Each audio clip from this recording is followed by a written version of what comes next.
Trust you're well. I certainly am. Welcome to Be in the Garden. My name is Tossie and I talk about all things gardening. Big gardens, small gardens, new gardens, windowsill gardens. I like to link gardening with being out in nature and enjoying the benefits of being out here. So I'm in my garden today and it's springtime in the UK. Temperatures are probably somewhere between 4 and 10 degrees.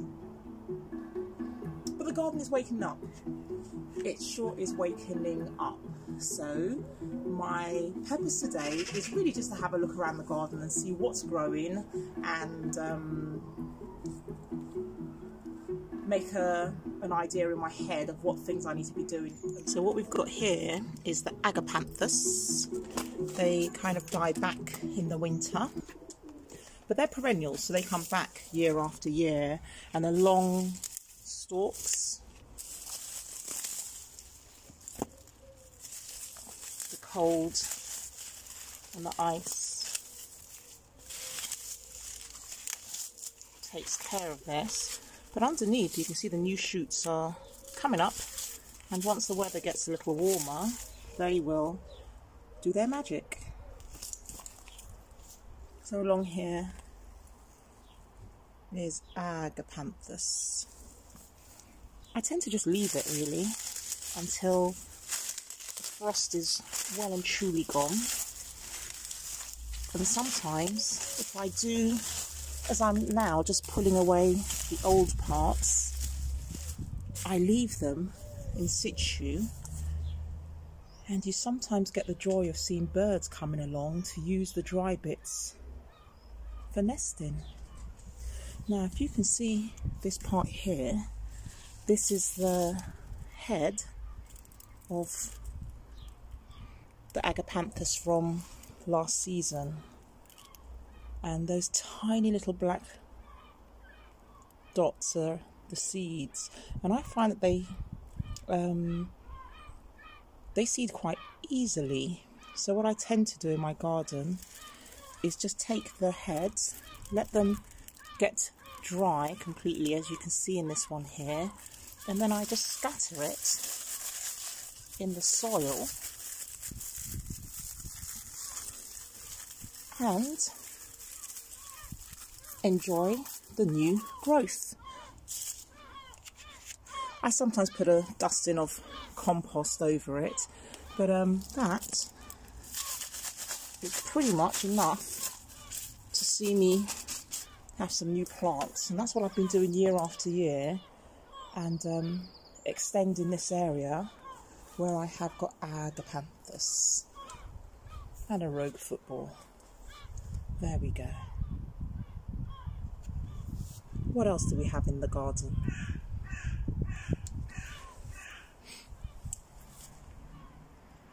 These are the beginnings of the poppies, and they are magnificent in stature when they appear. But at this time, early spring, you have this beautiful green foliage, and the poppies will emerge before too long. Behind there is a tree, Carpinus speculus, otherwise Carpinus speculus, and I adore the trunk. I love that sort of speckledy markings that you see on this trunk.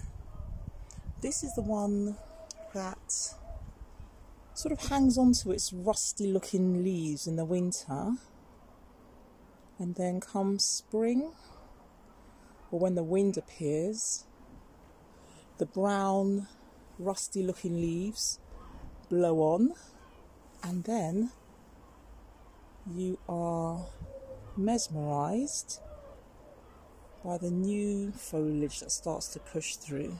So if I can get that in focus, you can just see the beginnings now of the new leaves that are just budding on this Carpinus, and then the green leaves will make their appearance soon.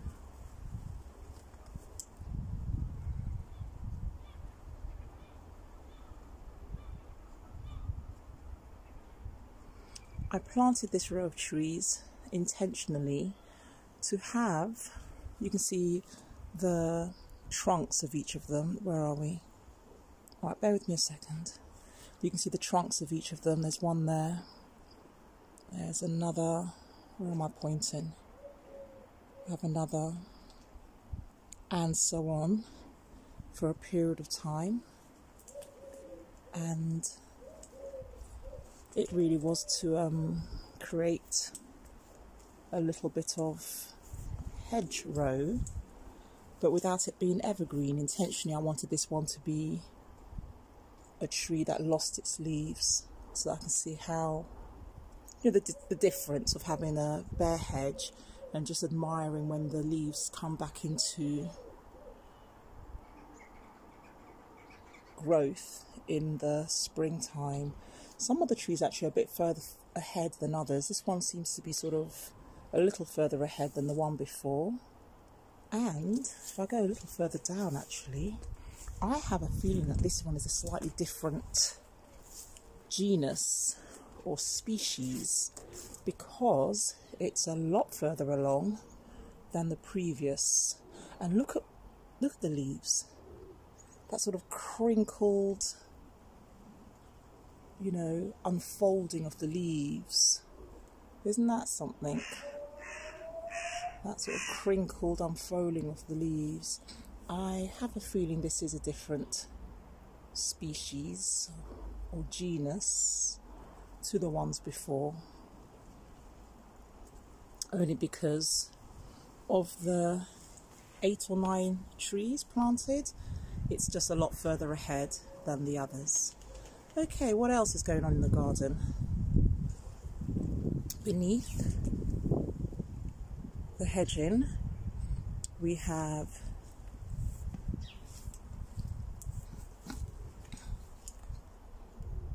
euonymus, evergreen.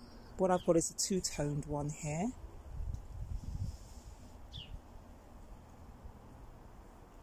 And in front of that, I have lavender. And the lavender, you can absolutely clearly see the distinct difference between the new leaves that are emerging now that the weather is getting a little milder and we're out of the severe winter. You can see that appearing on the lavender. And so just to give you an idea, there's a hedge of the carpinus, euonymus, and then lavender. And into the lawn, periodically, we have these beautiful naturalized, is that how you say it? Naturalized crocuses. Beautiful. Let's see what we can find here.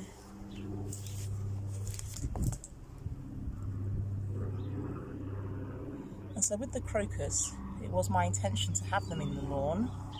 Really, once they've come and fully gone and died down and died back, is my prompt as to when I might do the first cutting in the lawn.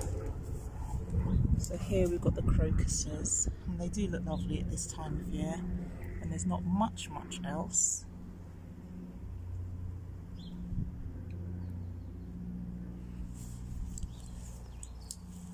And when I plant these, I normally plant crocuses autumn time, so maybe October, August, September, October time.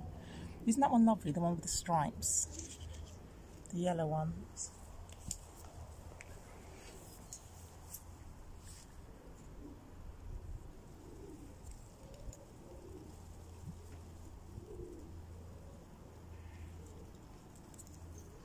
They're a joy to see. They are admired from the kitchen window as you look onto the lawn, and definitely appreciated at this time of year. I love the moss in between. And then we have another. And what I do like I said, I normally plant these late autumn, so maybe August, September, October time, and I take my spade or shovel, I dig up a patch of lawn, and I let the crocuses just tumble, and wherever they land, that's where they land. And it just sort of gives it a bit more natural sort of effect, as opposed to intentionally placing the bulbs. So I find I get a more natural look with the bulbs in general. Same with daffodils, by taking up a layer of the soil or lawn, tumbling the bulbs down, just sort of letting them drop from about 2 feet, and wherever they land, that's their new home. Let's see what else is going on in the garden.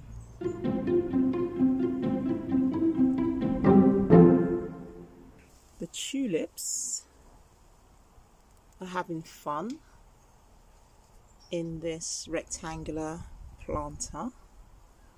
You can see the foliage at this time and nothing else, but in a couple of weeks' time I'm sure I'll have a magnificent display of beautiful tulips. I can't remember what colour I planted here, and again, a bit like the crocuses, these are planted out in the autumn, so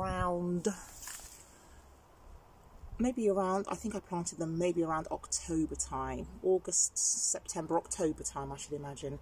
There's an iris that's coming through there as well. Is that its correct name? Can't remember. But I'll come back to this when it's in full display. The heucheras are just trying to creep their way out of dormancy as well. So you can just see the heucheras looking so sparse at the moment, but they should fill out. So that's what's happening at this time of year as well. Some of the leaves appear to have been, eaten back, perhaps by slugs or snails, but these will fill out and show their beauty before long. There are others here. Yes, they sort of die back a little bit during the winter, sometimes more than others, but they are fighting their way back. And if you remember this one here, I showed you how I just took cuttings and replanted them, and these are the comfrey. Well, you can see how the bell-like flowers have emerged, and their colours are very cute. But this look like flush pink, and then there's pale yellow, and in the midst of it somewhere I've got a heuchera coming through. I'm going to take you up a little bit higher and look at this. Okay, well actually what I've got underneath here is still my banana plant. It's still being insulated. I'm not going to uncover that still for a few weeks because I don't want the fear of frost finishing those off. So that's what these containers are. They are to help insulate my banana plants. It looks a total mess. I will come back to here and show you what the banana plants look like. What the banana plants look like when I unwrap these polystyrene boxes that I've overturned to insulate the bananas. But look at this. I think you have to agree with me that this magnolia is doing a great job of showing off its beauty. The lighting is not great, so I need you to use your imagination. I recommend everybody put a magnolia tree in their garden if you can. Why? Because when we emerge out of winter, it's one of the first trees that bring their blossoms. And what's great about this tree, we've got grey skies as you can see. What's great about this tree is that they have their blossoms before they have the leaves. So for a few weeks you get to see these lovely blossoms from the magnolia. They don't last long at all. Within a few days these will open out and you'll have the full flowers in display, and it feels like in a blink of an eye they will drop the blossoms, fall to the ground, and then the leaves will emerge. But in the meantime, I can't recall the name of this tree, but earlier on, a few weeks ago, we had the red colour leaves, and you could just begin to see the blossoms emerging, and now they're pretty much in full bloom. The crow agrees. Aren't they lovely? Just so delicate, almost like paper tissue. So delicate, so adorable. Look at the leaves. Yeah, look at the leaves. Look at the blossoms. Look at the joy. Absolutely lovely. And the leaves are sort of, sort of rusty copper looking, but the leaves will become a deep, deep red. And so it's lovely to have a tree that has, something different apart from the usual sort of green or the typical green. This one will have burgundy colour leaves throughout the season. Okay, what else have we got going on in the garden? Let's go and have a look. Look at the comfrey. I love that sort of spiral sort of shape to the blossoms. You have the big bells at the front, and then they sort of curl into a tiny, tiny blossom at the back, and then they just all uncurl, and then you have this lovely colour. This one's like a bunch of miniature grapes. Look at the detail in that. So some of these have the yellow colour flowers, and these ones here are pink in colour. And you can see from my thumbnail just how tiny and delicate they are, but they are wonderful to see. Look. They die back a little bit during the winter, the plants themselves, but once the spring emerges, you get these very magnificent bell-like flowers that the bees really do love. So that's what we've got growing in our garden. We have some blueberries here, and they are in their own ericaceous soil, but for most of the blueberries they are showing the signs of what you would expect at springtime. New foliage, and in the tips what will become the blossoms as well, where the berries will grow.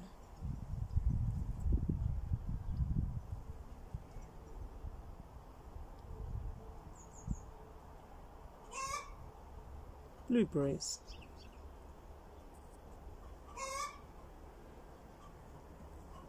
On the back wall, you can't see it very well, but on the back fencing, I have Virginia creeper. There are two types that I'm familiar with, and one of them are Parthenocosis tricuspidata, and another one is Quinquifolia. I can't remember whether this is the Quinqui or the tricuspidata, but these, let me see if I can get closer in.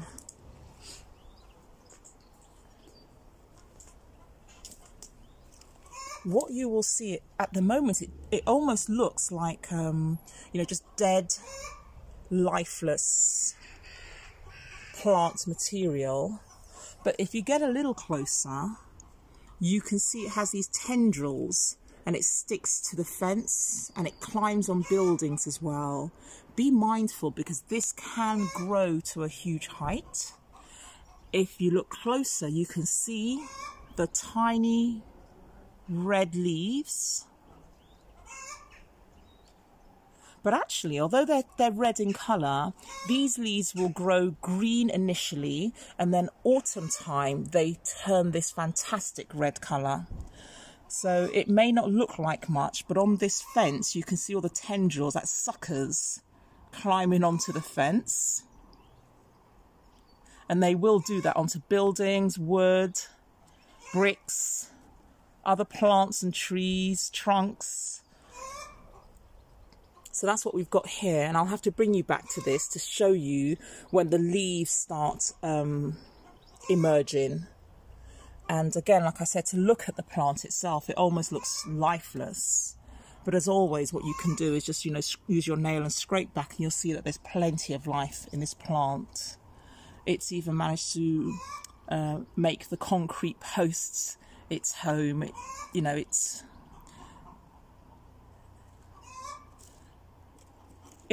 wants to survive.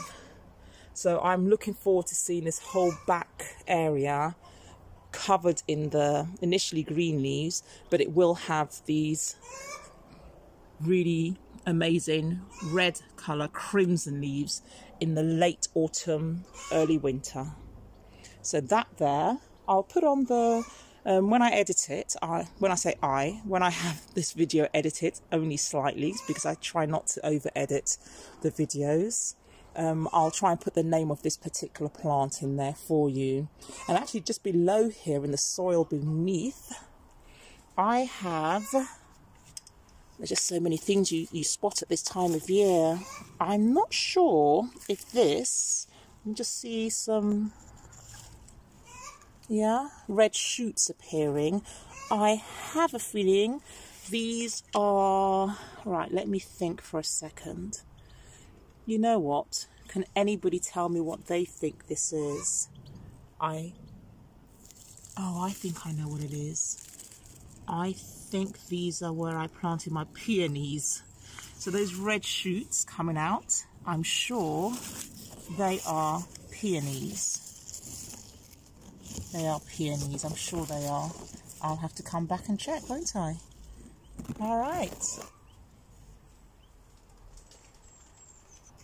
The hellebores or helleborus are still displaying their beauty. And look, aren't they? They feel very silk-like, silk-like, delicate flowers, and they just hang their heads downwards. So you sometimes see the bees, climbing up into them. And helleborus are, really they flower from winter time. So I think I tend to see them around December time, January, February time. I could have taken back the leaves, actually, winter time, so you just see more of the flowers. But these delicate little things, beautiful.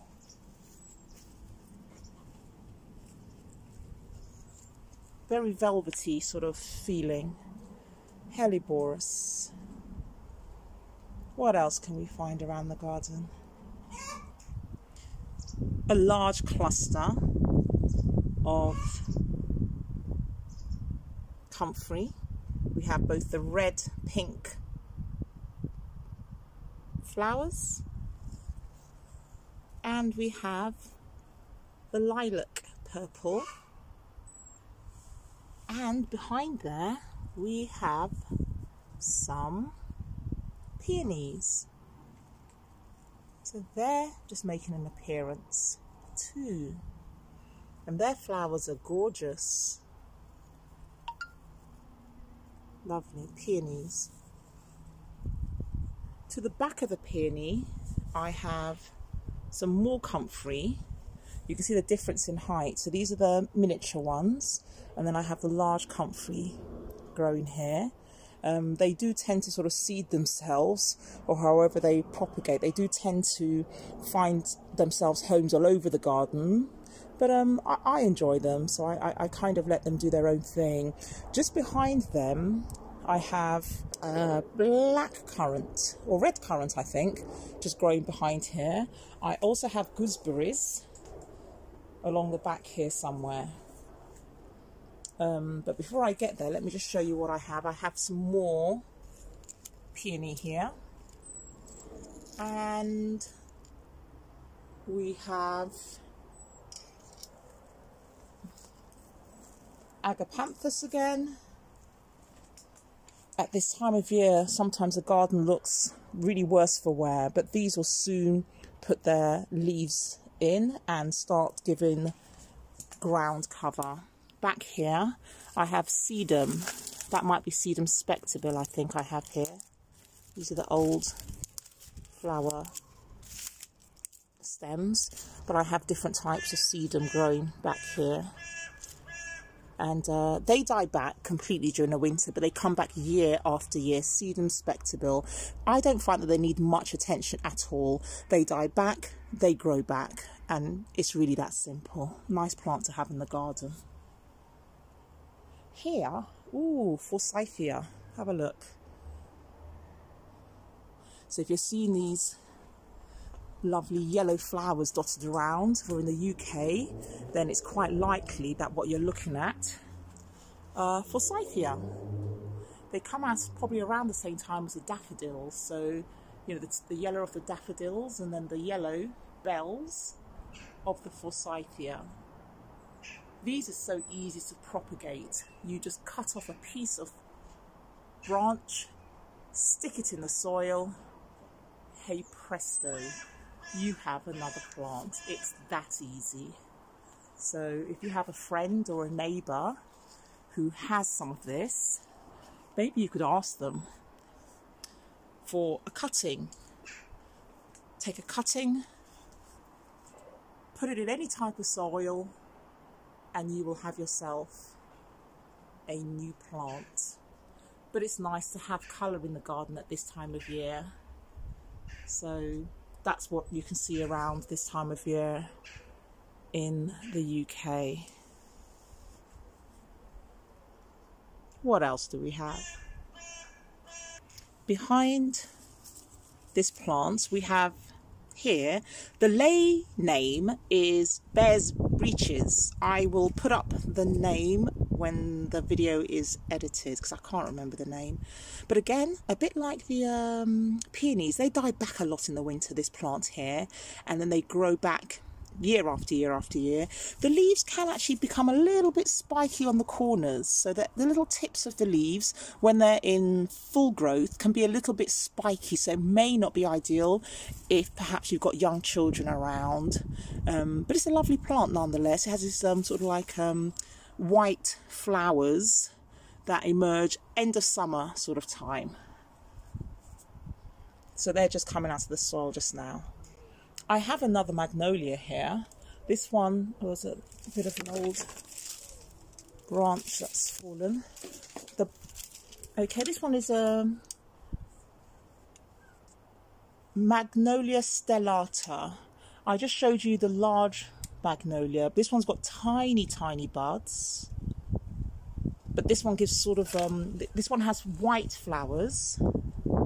And it's not a tall magnolia at all. It's spreading out a little bit now though, but its height, it might be just 3 feet tall at its highest point. So this could be a great magnolia to have if you have a smaller size garden perhaps.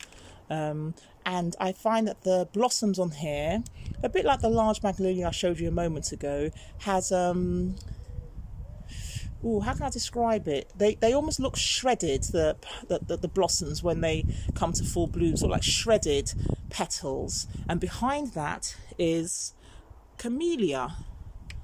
This is a winter flowering, or early spring I should say, so an early spring flowering plant. The leaves are this glossy evergreen and the flowers are pretty. I often see the pink and red ones, but I liked this one. It's alba, so the flowers on this one are white. There's one bud here that is, you know, still closed, and that will open up soon. It's a couple of flowers opening in the camellia. Okay, what else do we have going on in the garden? Well, look at the cherry tree. It's really getting ready, isn't it? So these are clusters. They will form the blossoms. They will hopefully be pollinated by beneficial insects. And then at some time, we will enjoy the edibles that are cherries from this tree.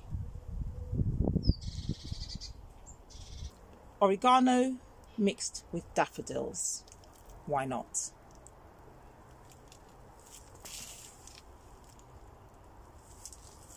This is a lovely herb to have because despite the ice, the cold, the snow, the winter, it dies back somewhat, but it always comes back. So if you're struggling to grow any herbs and you're not too sure, I definitely would recommend oregano. And look at it when it just creeps down and gives this lovely display over this beautiful pot. That's lovely. We have got beets and Swiss chard. Snap off a few bits, we put it in the juicing smoothie, make salads, but again, they are definitely worth growing in my opinion because they need little attention. They come back year after year after year. Swiss chard and beets. Edibles. Look at the colours. The sun is coming out. Look at that great colour. The veins on here. Look at that. Yeah? With the cost of salad leaves and things in the stores, you know, you could do a bucket load of cut and come again. So this is just an old tub, a bit of compost soil, and either some seeds or cuttings, and watch it grow. Strawberries are not looking like much just yet, but I'm hoping as the weather becomes milder and milder, they will grow and do their own thing. Definitely a worthwhile plant having in your garden because not only are they perennial, so they grow year after year after year. That's a win-win. They also put out, what do you call it when a strawberry grows longer? What do you call it? Is it?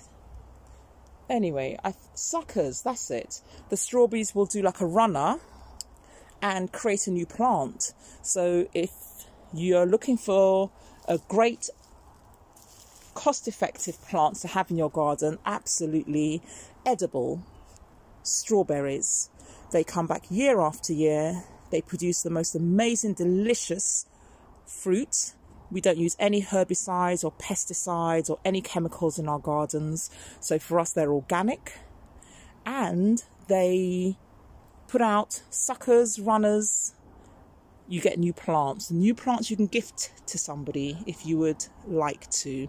We've got some sorrel growing back here. It's just under a net actually because the squirrels sometimes bother them. So we've got the sorrel and we've actually got some garlic at the back here as well. And with the garlic, you can just chop and come again in terms of the leaf area. So we can add that to salads and food as well. Whilst I'm here, let's check and see how our compost is doing.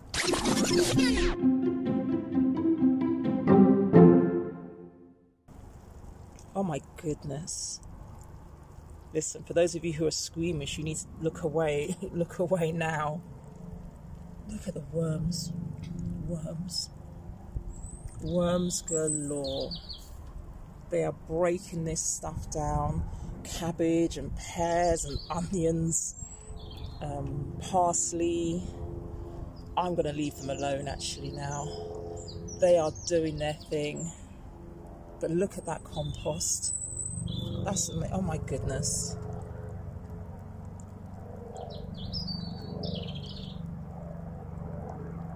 That's incredible.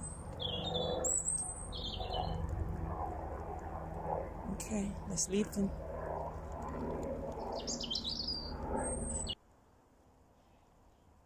I just pushed some of the parsley aside and you can just see a whole life being created underneath here. This will be magnificent compost and soil for me to be able to use in the garden. Isn't that amazing though? You just put in your old cuttings, nature gets to work, you benefit from the richness and the nutrients created in this. Let's see how the next one is getting along. It's a bit further ahead, if you can see here. So this one has been broken down. And isn't that incredible? That red bit there is some... Oops, hold on. Just one-handed, holding the lid and the tripod. We've got some... What's trying to grow there? That is... Swiss chard. That's trying to grow through here. But you can see this compost is much further along than the previous one, and it's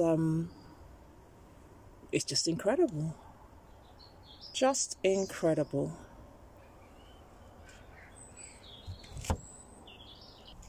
Here is a bit of an update on these cuttings that I took when I was sorting out my bench area. If you remember, a few weeks ago I showed you some cuttings, and look, like I assured you, they are so easy to plant on.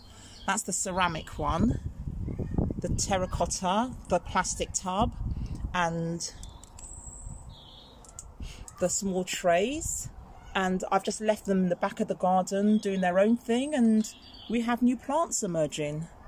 So give it a go if you haven't already. New plants. They're taking well because they're creating new leaves, so you know that they've taken. They're going to start growing their own root system. Yeah, if you want to have a look at how I took the cuttings and made these new plants, then please do have a check out of my video. This one here is a peach tree, and they look lovely, don't they? The little faint pink petals, so delicately coloured in pink, and then the inside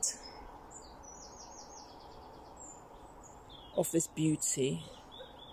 And again, left up to nature and the beneficial insects, when these blossoms are pollinated, they will seal and then create fruits. And the fruits on this one are apricots.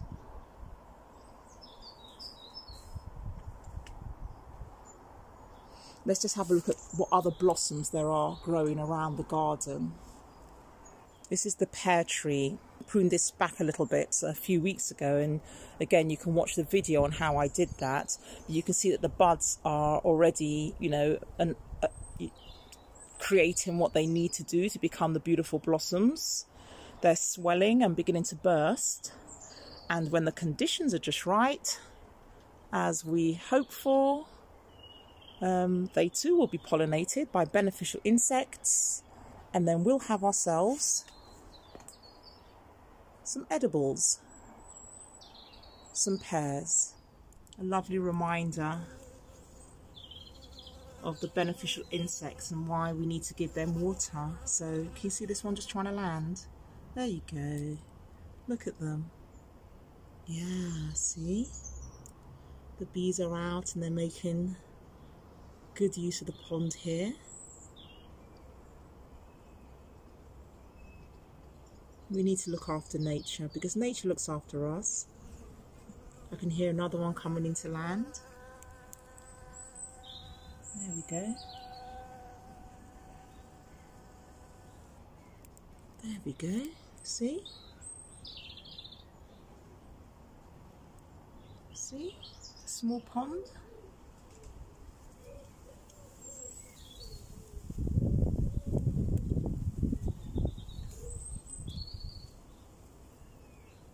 Some much needed water for nature's busy bees. That's lovely. Okay. Oh, it's so funny. As I stay here, you just hear them buzzing as they come past you. You know, and then they come and join each other and take much needed water.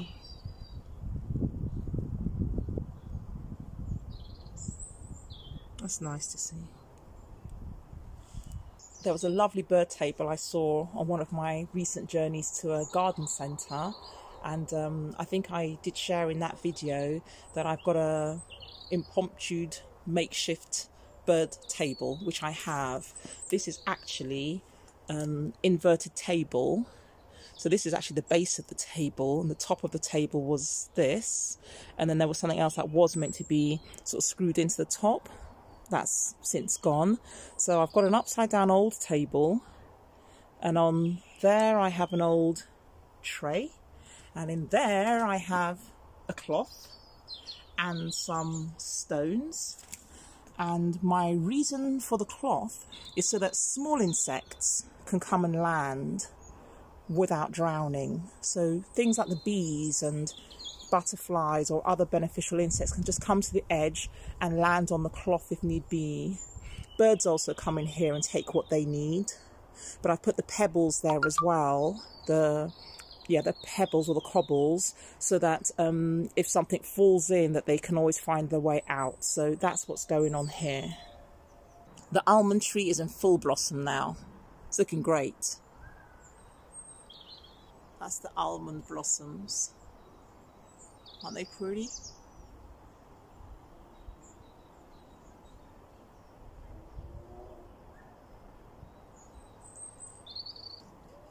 This was a cutting of elderberry, and you can see that it's already putting on a lot of growth. And elderberry, a magnificent plant to have in your garden if you can. The berries are edible, and you can make things like cordials from them. That's elderberry, so it drops its leaves during the winter, and like magic, you get the new growth in spring. Lovely. Here we go. Let's just have a sneak preview of the bees.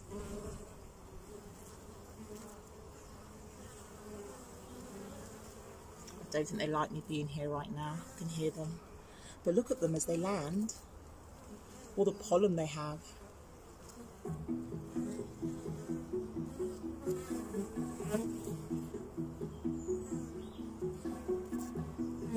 Okay, I'm going to leave them alone for now. Thank you for joining me. I trust you're well. See you soon.